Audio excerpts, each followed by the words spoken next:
Hello friends, గత కొన్ని గంటలుగా Twitter యువత మొత్తం కూడా ఒక రకమైన ట్రాన్స్లోకి వెళ్ళిపోయారు.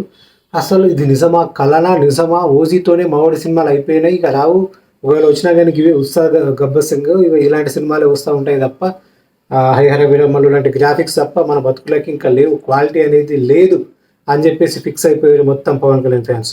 అలాంటి వాళ్ళకు షాక్ ఇస్తూ గత కొన్ని రోజులకు ముందు ఓజీ2 ఉండబోతుంది అని చెప్పేసి చిన్న హింట్ ఇచ్చారు.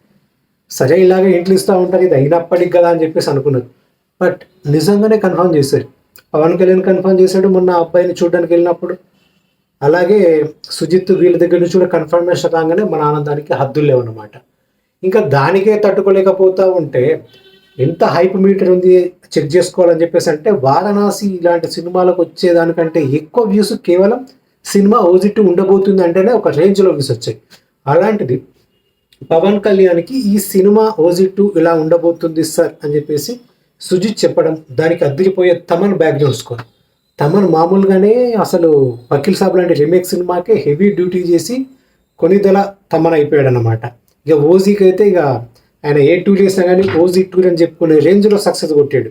సినిమా ఎంత కలెక్షన్ చేసింది ఆ విషయాలన్నీ కూడా పక్కన పెట్టేస్తే యునానిమస్గా ఓజీ మ్యూజిక్ బ్యాక్గ్రౌండ్ స్కోర్ ప్రతి విషయంలో కూడా తమన్ గాడ్ మోడ్ ఆన్ చేశాడనమాట. అంటే అంతకు మించిన మ్యూజిక్ ఇవ్వడం అంటే ఇక అతనికి కూడా సాధ్యమా అనే రేంజ్లో ఇచ్చాడు. ఇప్పుడు ఓజీ2కి ఇచ్చిన బ్యాక్గ్రౌండ్ స్కోర్ చూస్తూ ఉంటే ఖచ్చితంగా ఓజీని ఒక మార్జిన్తో కొట్టేలా ఉన్నాడు. మామూలుగా అలా ఇలా కాదు, ఒక మార్జిన్తో కొట్టేలాగా మ్యూజిక్ ఉంది, మామూలుగా లేదు.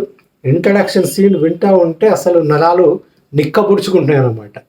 అంటే ఒక తెల్ల మంచు ఎర్రగా మారిపోతుంది, అంటే white snow turns into red అని చెప్పేసి అంటూ ఉన్నాడు. అంటే రక్తంతో ఒక మంచును తడపడం అన్న ఆలోచన ఏదైతే ఉందో అక్కడే కొట్టేశాడు. ఆ ఒక్క ఆలోచన, ఆ ఒక్క ఇంట్రడక్షన్ సీన్ అయిపోయింది. అప్పుడెప్పుడు జగడం సినిమాలో ఒక సీన్, ఫైట్ ఉంటుంది కదా, రామ్ చేస్తాడు ఒక ఫైట్, అందరు వెనక్కి వెళ్ళిపోతూ ఉంటే రామ్ ముంగట ఉంటే ఆ ఫైట్ సీన్ ఎస్ఎస్ రాజమౌళి చెప్పారు, ఇది గనక పవన్ కళ్యాణ్కి పడి ఉంటే అతను నెంబర్ 1 డైరెక్టర్ అయ్యేవాడు అని చెప్పేసి. సేమ్ అలాంటి సీనే ఇది కూడా. సో ఖచ్చితంగా ఇండియన్ నెంబర్ 1 డైరెక్టర్ రేసులోకి వెళ్ళిపోతాడేమో. ఇక సందీప్ రెడ్డి వంగ వీళ్ళందరినీ కూడా దాటేసి సుజిత్ అనేవాడు తన క్రియేటివిటీ మాస్ పల్స్తో నెంబర్ 1 పొజిషన్కి వెళ్తాడేమో. RRR తెలుగు రికార్డులు, లైక్ తెలుగు వర్షన్ రికార్డు వారణాసికి తెలుగు రాష్ట్రాల పరంగా చూస్తే వారణాసికి కూడా పోటీ ఇస్తుంది, లేదా గట్టిగా దాటేస్తుంది కూడా తెలుగు రాష్ట్రాల మట్టుకైతే. ఫస్ట్ డే ఓపెనింగ్ అయితే అలా ఉంటుంది. ఇందులో పవన్ కళ్యాణ్కి ఒక పెట్ ఉంటుంది, దాని పేరు వచ్చేసి రెడ్ డ్రాగన్. దీంతో ఇది డ్రాగన్ అంటేనే ఒక వైలెంట్గా, రెడ్ డ్రాగన్ అని చెప్పేసి అంటే ఇంకెంత వైలెంట్.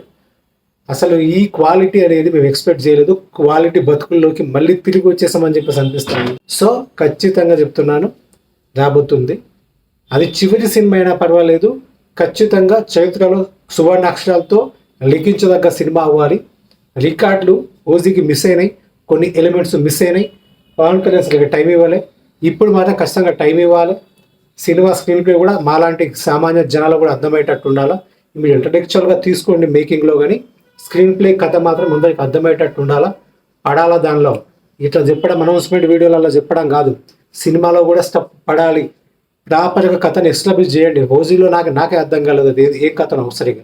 ఓజీ2లో మాత్రం అక్కడ ఏవైతే లోపాలు ఉన్నాయో అవన్నీ కూడా దీనిలో కవర్ చేసుకొని 13 సంవత్సరాలు నాకు తెలిసి అత్తడి దయది వచ్చి ఆ తర్వాత నుంచి వస్తున్నాయి యావరేజ్లు, హిట్లు వస్తున్నాయి, కానీ ఒక industry hit, power star fans స్థాయికి తగ్గ హిట్ అనేది వచ్చి చాలా సంవత్సరాలు అవుతుంది, ఆల్మోస్ట్ డికేడ్ కూడా అయిపోయింది. సో దయచేసి ఇప్పుడైనా కానీ మంచి బ్లాక్ బాస్టర్ ఇండస్ట్రీ హిట్ ఇస్తారని చెప్పేసి ఆశిస్తూ ఈ వీడియో ముగిస్తున్నాను.